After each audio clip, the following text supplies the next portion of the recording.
Inna lillah.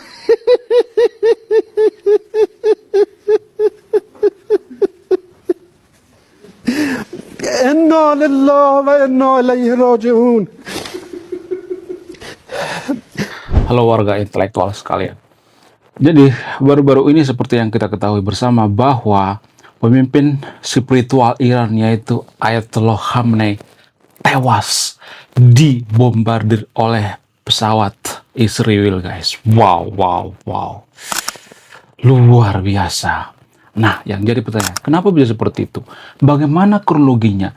Jadi, saya pribadi ya, kalau boleh jujur, saya tuh masih ada pertanyaan-pertanyaan yang mengganjal di pikiran saya. Seperti misalnya, dari mana IDF, dari mana CIA atau Mossad mengetahui alamat resmi daripada Ayatollah Khamenei? Sementara, kalau ada pejabat tinggi yang datang ke rumah Ayatollah Khamenei ini, biasanya ditutup mata, guys. Seperti orang yang masuk ke penjara gitu ya, ditutup mata gitu ya, biar nggak bisa kabur gitu.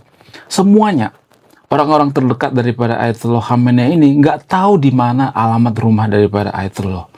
Ya, baik tangan kanannya, ya kemudian orang-orang terdekatnya, bahkan pemimpin seperti presiden sekalipun nggak tahu di mana alamat daripada Ayatollah Khamenei.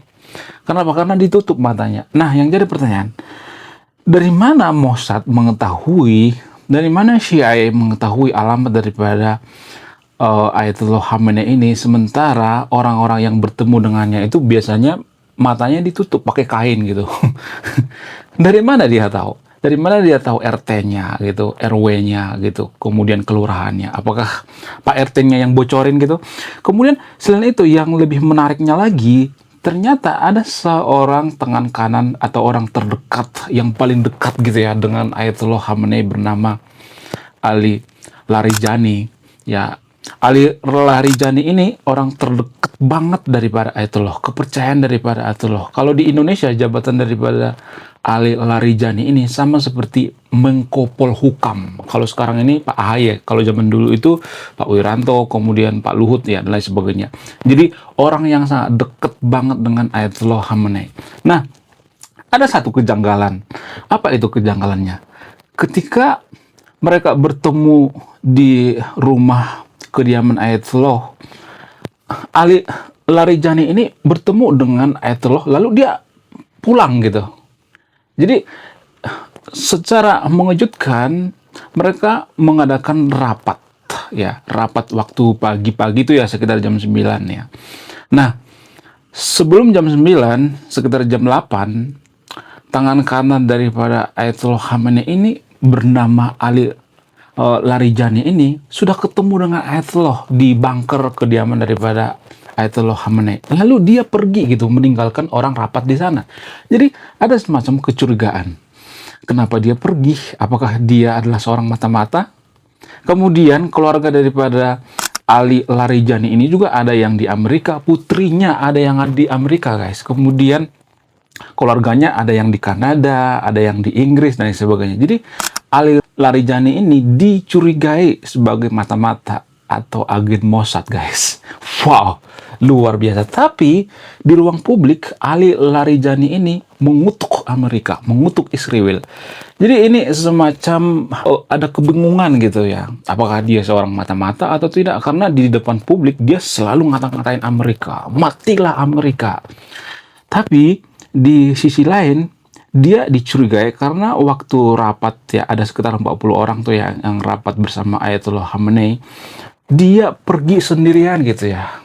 Tempat dia rapat itu beda gedung gitu ya. Dia selamat, guys ya. Sementara yang lainnya pada modiar gitu ya, pada meninggal. Jadi ada semacam kecurigaan gitu. Siapa sebenarnya pengkhianat di tubuh IRGC atau di tubuh lingkaran terdalam daripada Ayatollah Khamenei ini. Kemudian bagaimana cara daripada pesawat-pesawat tempur Israel itu menembus udara Iran gitu ya. Bayangkan ya, ada penyusup datang ke ibu kota misalnya nih, ke Jakarta lah misalnya nih, ada pesawat tempur gitu ya. Ada sekitar 20 pesawat tempur yang menusuk kota Jakarta misalnya, tapi nggak ada yang tahu gitu. Nah, yang jadi pertanyaan, sama halnya dengan yang ada di Iran, kenapa mereka nggak tahu gitu ya? Apakah karena radarnya sudah dimatikan dulu? Apakah karena ini sebenarnya ada kong-kali-kong dengan intelijen daripada Iran? Sementara ada banyak ahli mengatakan, terutama ahli-ahli yang ada di Konoha seperti kompresor ya, Profesor Bocor mengatakan bahwa teknologi daripada Iran itu sangat luar biasa karena mereka dapat teknologi canggih dari China, dari Rusia dan sebagainya. Nah, yang jadi pertanyaan, kalau mereka punya teknologi radar yang canggih, kenapa bisa ditembus oleh jet tempur daripada Israel? Kenapa? Ada pertanyaan-pertanyaan yang mengganjal di pikiran saya. Kemudian, bagaimana kronologinya dari awal sampai kematian daripada Ayatollah Khamenei ini? Dan di video ini saya akan bocorkan ya. Ini saya riset berjam-jam guys. Dan saya akan memberikan fakta yang sangat-sangat mengejutkan. Apa itu faktanya?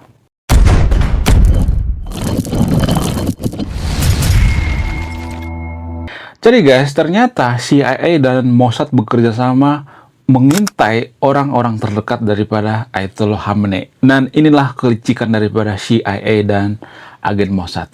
Kenapa saya mengatakan licik? Yang pertama ditarget itu bukan Ayatollah Khamenei, tapi orang-orang terdekatnya seperti Ali Larijani, kemudian pimpinan daripada IRGC dan lain sebagainya. Jadi yang ditarget itu bukan Ayatollah Khamenei, orang-orang terdekatnya berbulan-bulan ya, beberapa bulan yang lalu. Makanya di video sebelumnya saya sering mengatakan Amerika mungkin sekarang ini sudah latihan seperti latihan menculik Presiden Venezuela. Bener kan yang saya katakan? Dari kemarin-kemarin saya udah ngomong tuh ya, Amerika pasti melakukan strategi potong kepala. Israel pasti menggunakan strategi potong kepala. Apa itu strategi potong kepala? Mereka membunuh petinggi-petinggi daripada Iran itu sendiri. Seperti yang dilakukan oleh Amerika terhadap Maduro kan. Maduro kan masih hidup ya. Kalau Ayatollah Khamenei ini kan sudah meninggal ya.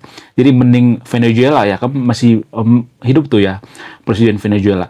Jadi Amerika dan Israel ini menggunakan strategi potong kepala. Mereka berbulan-bulan mengintai gitu ya. Kemudian mereka melihat pola gitu ya.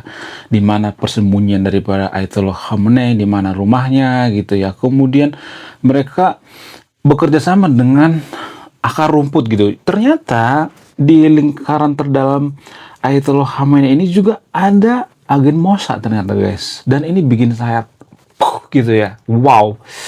Kok bisa ya orang terdekat daripada Ayatollah Khamenei ini direkrut sama Mossad? Bukan orang Israel yang datang ke sana ke Iran, tapi orang Iran itu sendiri ya, orang terdekat daripada Ayatollah itu sendiri yang rela jadi agen Mossad. Ini sangat-sangat luar biasa ya. Kemudian mereka berbulan-bulan tuh ya mengintai gitu ya. Mereka menggunakan atau menggabungkan strategi pengintaian, kemudian menggunakan teknologi seperti satelit ya, kemudian elektronika dan lain sebagainya. Jadi mereka menggunakan berbagai cara gitu ya, terutama internet. Jadi selagi pejabat-pejabat tinggi di Iran itu menggunakan internet, mereka bisa dilacak ternyata guys. Dan ini sangat-sangat luar biasa. Nah, setelah berbulan-bulan terus dilacak ya, dengan sangat presisi, terus dilacak ya. Kemudian ya mereka melebarkan sayap dengan merekrut para agen-agen Mossad yang ada di Iran. Jadi sebenarnya gini guys, kenapa ada orang Iran itu yang jadi agen Mossad? Apa alasannya? Ya, salah satu alasan yang paling masuk akal itu seperti misalnya ekonomi ya. Karena agen Mossad itu kan dijamin ya ekonominya 7 turunan. Kemudian kalau terjadi kekacauan, biasanya agen Mossad ini akan dikirim ke Amerika gitu, ke tempat-tempat yang pengen mereka tuju, ke Swiss, pokoknya kemana gitu ya. Jadi kehidupannya dijamin gitu, sehingga orang tertarik gitu ya. Kemudian dikasih duit yang sangat banyak gitu, sehingga orang tertarik. Dan dari sinilah asal muasal kenapa CIA dan agen Mossad ya mengintai pergerakan daripada Ayatollah. Ya, mereka mengintai orang-orang terdekat daripada Ayatollah, terutama Ali Larijani. Sebenarnya Ali Larijani ini bukan direkrut jadi agen Mossad, tapi dia kan orang terdekat daripada Ayatollah Khamenei ya. Kemudian ya dugaannya ada pemasangan seperti pemasangan chip gitu ya, dipasang ke badannya atau ke jasnya gitu ya. Kemudian ketika Ali Larijani ini pergi menemui Ayatollah Khamenei ya, dan dilacak menggunakan satelit ya, menggunakan alat yang sangat canggih ya. Dan terus ya berulang-ulang berbulan-bulan ya, tidak langsung dieksekusi gitu ya. Nah, setelah diketahui polanya selama berbulan-bulan, oh ternyata rumah daripada Ayatollah Khamenei ini di sini ya. Karena apa? Karena dilacak gitu ya, menggunakan chip dan lain sebagainya ya. Oh ternyata di sini rumahnya. Nah, setelah dilacak berbulan-bulan, kemudian ada informasi gitu ya, bocor informasi ya. Bocornya informasi dari mana? Dari agen Mossad yang ada di Iran, kemudian dari pergerakan atau dari lacakan internet gitu ya, kemudian satelit dan sebagainya ya. Ada semacam pertemuan yang sangat penting tanggal 28 Februari di rumah atau kediaman daripada Ayatollah Khamenei. Nah, jadi bentuk daripada rumah atau kediaman daripada Ayatollah Khamenei ini kan sebenarnya aman banget ya. Karena menurut data, di rumah daripada Ayatollah Khamenei ini ada bunker ternyata guys, bunker rahasia. Dan dalamnya itu bukan kaleng-kaleng, sampai 100 meter guys. 100 meter kedalaman daripada bunker itu.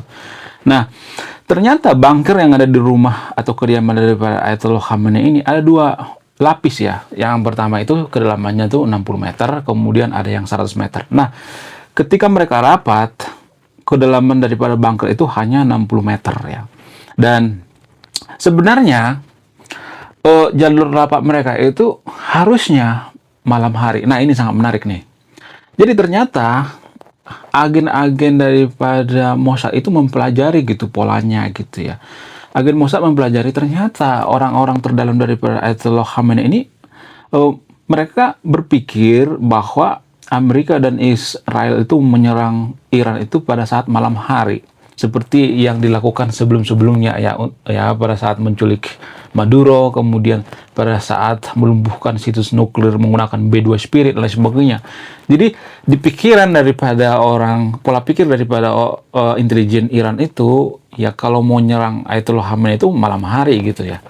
Ya, jadi saat itu sebenarnya mereka pengen mengadakan pertemuan 28 Februari itu malam hari gitu. Bukan siang hari ya, atau pagi hari ya. Jadi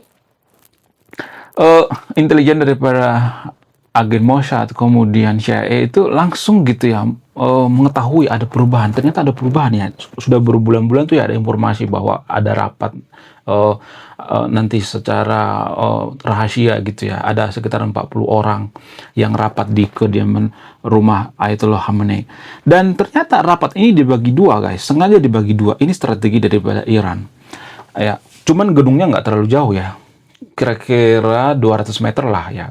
Rumah daripada Ayatollah dengan ada gunung satu lagi gitu ya. Nah, di gedung satu lagi tuh disitulah Ali Larijani ini rapat gitu ya. Pertama Ali Larijani ini sekitar jam 8 pagi dia ngumpul sama Ayatollah Khamenei, kemudian dia keluar ya ke gedung satu lagi ya. Dan ketika agen Mossad mengetahui, oh ternyata mereka rapatnya bukan malam, pagi cuy gitu ya. Ternyata jam 9 rapatnya. Nah, ya ketika rapatnya jam 9 ya, sehari sebelum terjadi rapat ya, sehari sebelum pertemuan rapat mereka sudah melakukan persiapan tuh ya. Ya lalu mereka mempersiapkan sekitar 200 jet tempur guys dari Israel ya. Bayangkan ya, sekitar kurang lebih 800 sampai 900 km tuh ya dari Israel ke Iran. Mereka mengatur strategi ya. Kemudian tidak hanya jet tempur daripada Israel yang dikerahkan, tapi ternyata jet tempur daripada Amerika juga dikerahkan guys ya. Jadi kalau di total itu sekitar 400 sampai 500 jet tempur guys ya dikerahkan. Ya, mereka konvoi itu ya dari Israel ya. Konvoi itu ya jet tempurnya. Konvoi ya jet tempur yang dikerahkan oleh Israel membom kediaman daripada Ayatollah Khamenei ini adalah jet tempur F-35. Jadi ini adalah jet tempur siluman guys ya. Jadi ini tidak terlacak oleh radar. Liciknya ya agen-agen Mossad itu menggunakan jet tempur yang sangat-sangat tidak bisa dideteksi oleh radar. Nah, mereka datang tuh ya, konvoi itu ya, jet tempur Amerika dan Israel ya, konvoi sampai ke langit Iran. Pertama yang mereka sasar itu adalah radar ya, radar daripada pertahanan angkatan udara daripada Iran itu sendiri ya. Gimana cara mengelabui radar daripada pertahanan daripada Iran ini? Pertama dilumpuhkan dulu, dihack dulu ya. Pertama dihack dulu guys, bukan langsung diserang gitu. Kalau langsung diserang kan langsung ketahuan tuh ya. Dihack ternyata guys. Dihacknya di mana? Di jet tempur ya.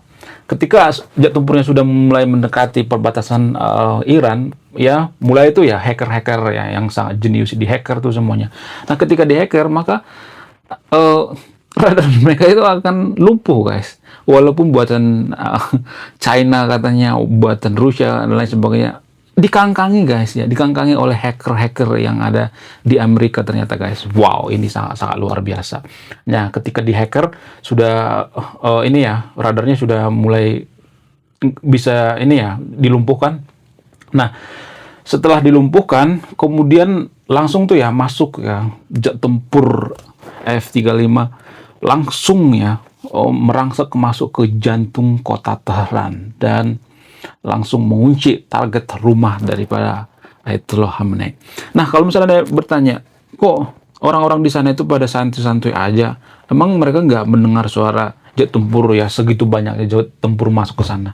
Jadi gini guys, jet tempur itu kan suaranya kalau semakin jauh itu kan semakin nggak kedengarannya. Jadi jarak daripada bumi ke jet tempur itu sekitar 12 km. Bayangkan 12 km guys, sejauh apa gitu ya. Ya mungkin kedengaran tapi nggak terlalu gede gitu suaranya. Ya mirip-mirip seperti inilah pesawat terbang yang sangat tinggi sekali gitu ya. Atau superjet gitu ya. Nggak kedengaran kan suaranya kan kalau lewat dari atas gitu ya. Apalagi orang lagi di bawah tanah gitu kan, di bunker gitu, dia kedalaman 60 meter itu nggak bakalan kedengeran gitu. Nah, setelah jet tempur siluman buatan daripada Amerika, ini sebenarnya jet tempur buatan Amerika ya, cuman dibeli oleh Israel ya, F-35. Nah, setelah berada di atas rumah kediaman Ayatollah Khamenei, mereka mengakali ternyata guys. Mereka nggak langsung ya bombardir dengan menggunakan bom buster gitu ya. Apa sih bom buster itu? Bom buster itu bom bunker ya. Tidak langsung di ini ya, di cerot-cerot gitu ya. Nggak seperti itu guys. Ternyata pertama itu ya dihancurkan dulu ya lapisan atas gitu ya. Rumah daripada Ayatollah Khamenei ya. Lapisan atas dihancurkan, kemudian ya dikasih lagi ya lapisan kedua, dan lapisan terakhir itu baru bom buster itu ya, bom bunker itu ya. Jadi 3 lapis ternyata guys, bukan cuma 1 lapis ya, langsung 3 kali cerot ya, cerot ya, selang beberapa detik gitu ya, nggak bisa lari guys. Ya durasinya itu cerot, wah gitu ya. Bayangkan kalau misalnya nih ya, ada orang yang rapat nih ya. Jadi lagi rapat tuh ya Ayatollah Khamenei beserta dengan jajarannya, ada banyak tuh ya orang-orang penting ya, sekitar 40 orang ya. Mereka rapat di kediaman Ayatollah di bunker yang kedalamannya 60 meter ya, bukan 100 meter ya. Ada 2 lapis tuh bunkernya. Karena mungkin mereka abai gitu ya. Nggak mungkin lah mereka nyerang siang-siang bolong gitu ya. Jam 9 pagi nggak mungkin lah nyerang gitu ya. Jadi pikiran daripada orang-orang Iran itu sendiri ya, terutama intelijen Iran itu, ya kalau menyerang ya pasti malam hari gitu ya. Makanya mereka ganti schedule-nya gitu. Harusnya kan rapat malam hari. Ya mereka ganti jadi pagi-pagi itu. Ternyata bisa dicium oleh agen-agen Mossad gitu ya. Agen-agen CIA ya.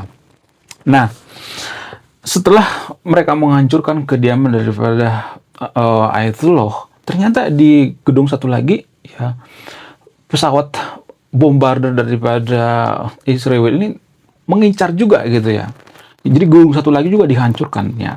Namun naasnya tangan kanan daripada Ayatollah Khamenei yaitu Ali Larijani ini selamat guys, dan ini sangat dicurigai kok bisa dia selamat gitu ya, padahal kan sebenarnya harusnya dia meninggal gitu. Nah ini ada semacam kecurigaan sekarang ini ya. Ali Larijani ini semacam pemberitaan bayangan gitu ya. Jadi ketika Ayatollah ini sudah meninggal, penggantinya itu digadang-gadang Ali Larijani. Walaupun Amerika tidak menghendaki itu ya, walaupun Israel nggak menghendaki itu ya. Ya, saya nggak tahu pastinya ya siapa yang akan mengganti ya. Ya bisa saja presiden daripada Iran itu jadikan boneka di sana, atau mungkin rejim daripada Shah Reza Pahlavi ya. Ya kita nggak tahu ya. Tapi untuk sekarang ini informasi yang beredar di media sosial, ternyata fakta menariknya, Amerika itu sebenarnya sengaja ya menggunakan strategi yang sangat luar biasa gitu. Apa itu strateginya? Jadi mereka itu sebenarnya sudah mengincar Ayatollah Khamenei sebelum terjadi demonstrasi besar-besaran di Iran, guys. Sudah mempelajari polanya gitu. Ya bukan sekarang-sekarang ini aja gitu ya. Sudah mempelajari polanya gitu, mempelajari pergerakan daripada Ayatollah Khamenei gitu ya. Jadi bukan sekarang ini. Kan kemarin tuh Amerika mengatakan, oh kita nggak jadi culik Ayatollah Khamenei ya. Nggak jadi karena mereka nurut sama kita. Karena mereka tidak jadi mengeksekusi para demonstrasi dan sebagainya. Sementara ketika internet mati di Iran, mereka sengaja mengeksekusi para demonstran, guys. Wow, ini sangat jahat sekali. Dan ini yang jadi alasan terbesar daripada Amerika kenapa mereka mengeksekusi Ayatollah Khamenei. Jadi Amerika itu sebenarnya, mohon maaf bagi yang tervideo, saya bukan pro Amerika ya, saya bukan pro Israel ya. Mereka menyerang suatu negara itu ketika mereka melihat ada kejahatan yang sangat luar biasa. Mohon maaf bagi yang tervideo, bukan saya pro terhadap Amerika ya. Gini guys, ya kalau misalnya yang run dunia ini bukan Amerika, misalnya nih yang run dunia ini Konoha misalnya, atau Iran misalnya, atau siapalah gitu ya dari negara muslim misalnya, bisa aja lebih jahat kan. Jadi jangan berpikir bahwa Amerika itu jahat terus ya. Ya saya mengakui bahwa Amerika ya ada jahatnya juga, tapi kan mereka itu sebenarnya punya prinsip yang susah kita pahami. Apa itu prinsip daripada Amerika? Prinsip daripada Amerika itu lebih baik saya mengincar kepala daripada Ayatollah Khamenei ini daripada masyarakat Iran itu lebih banyak lagi yang meninggal gitu. Itu dari sudut pandang Amerika. Jadi Amerika itu berpikirnya itu ya berpikir sudut pandang orang yang lagi perang gitu. Jadi pola pikir orang yang lagi perang itu ya lebih baik kita membunuh satu orang daripada kehilangan jutaan orang atau ratusan ribu orang gitu. Dan itulah yang diterapkan di Iran, guys. Jadi kita harus melihat dari sudut pandang Amerika, bukan berarti saya berpihak pada Amerika. Jangan berpikir bahwa saya itu oten, jangan seperti itu guys ya. Jadi kalau kita bicara tentang dosa ya, ya semua negara punya kelebihan dan kelemahan, punya dosa masing-masing gitu ya. Jadi kalau boleh jujur itu ya, kalau boleh fair ya, kalau dihitung-hitung gitu ya, rudal siapa sebenarnya yang paling banyak ditembakkan ke Israel gitu ya. Sebenarnya kalau boleh jujur itu yang paling banyak ditembakkan ke Israel itu ya rudal daripada Iran gitu. Cuman banyak yang nggak meleset gitu. Kalau dibandingkan maksudnya ya, banyak meleset maksudnya. Kalau dibandingkan dengan Israel misalnya, Israel menembakkan rudal ke Iran itu ya cuman tepat sasaran gitu. Tapi kalau Iran kan enggak ya, kadang ke sawah, kadang ke jurang-jurang, kadang ke lembah gitu ya. Kadang ke gurun gitu, kadang ke gunung dan sebagainya, enggak tepat sasaran gitu. Itu permasalahannya. Tapi kalau kita hitung-hitung jumlahnya lebih banyak ya. Kalau bisa fair-fairan, cuman kan warga Konoha kan nggak bisa berpikir secara rasional gitu ya, nggak bisa berpikir tenang ya. Yang ada di pikiran mereka itu Amerika jahat, Israel jahat, semua ya yang dilakukan oleh Amerika itu jahat ya, semua yang dilakukan oleh Israel jahat. Kenapa? Karena dari kecil kita sudah didoktrin gitu untuk berpikir bahwa Amerika itu jahat, Israel itu jahat gitu. Jadi ada yang salah dengan cara berpikir kita gitu ya. Kita sudah didogma gitu. Kalau dari kecil kita didogma bahwa misalnya nih, oh hantu itu jahat ya, Amerika itu hantu ya. Kalau misalnya didoktrin dari kecil ya akan seperti itu sampai dewasa gitu. Jadi melawan doktrin ini susah sekali guys. Kalau dari kecil sudah didoktrin bahwa Amerika itu jahat dan sebagainya ya. Jadi susah ya menjelaskan bagi orang yang sudah terdogma gitu. Sebenarnya kalau boleh jujur ya, Amerika itu ya punya andil dalam kemerdekaan kita gitu ya. Kalau Amerika nggak menggertak Belanda, kalau Amerika nggak membombardir Jepang, kita tidak akan merdeka. Tapi sampai sekarang kita nggak mengucapkan terima kasih kan. Yang ada kita menghina Amerika gitu. Ya saya tahu Amerika juga ada kejahatan kok ya. Emang Indonesia nggak punya kejahatan gitu? Di mata orang Timor Leste, Indonesia itu penjajah guys. Wih, ya di mata orang-orang Papua, Indonesia itu penjajah. Sebagian Papua, bukan semuanya ya. Jadi jangan berpikir bahwa kita itu si paling suci gitu, kita ngata-ngatain negara lain. Jangan seperti itulah. Mari kita berpikir secara rasional gitu ya. Jangan berpikirnya itu seperti kata bawa tempurung gitu ya. Jangan membawa kebodohan kita itu dalam kancah internasional gitu. Cukuplah kebodohan kita yang tahu gitu ya. Jadi kalau kita berpikir secara rasional, kenapa Arab Saudi ya, kenapa negara-negara tetangganya itu mendukung Israel gitu. Bahkan ya, ketika mereka melakukan serangan itu ya didukung oleh tetangga-tetangga daripada Iran itu sendiri ya, tanpa kita sadari. Kenapa? Karena Iran itu dianggap ancaman gitu. Ya harusnya seperti itu berpikirnya gitu. Bayangkan ya, kalau misalnya di tubuh daripada Iran itu ada pengkhianat gitu, berarti itu artinya kepemimpinan daripada Ayatollah ini ada yang tidak beres gitu. Itu berpikir logisnya guys ya. Jadi kita tuh berpikirnya jangan seperti kata di bawah tumpurung. Marilah kita berpikir secara rasional gitu ya. Saya tidak membela Amerika di sini ya, saya membela negara kita gitu ya. Saya benci dengan narasi bodoh ya. Menurut kalian gimana? Apakah yang saya katakan ini masuk akal atau tidak? Saya tidak mendoktrin yang videonya, saya tidak mendogma ya. Silahkan baku hantam di kolom komentar. Oke, sekian video ini. Terima kasih sudah menonton. Saya kaum intelektual, salam rasional.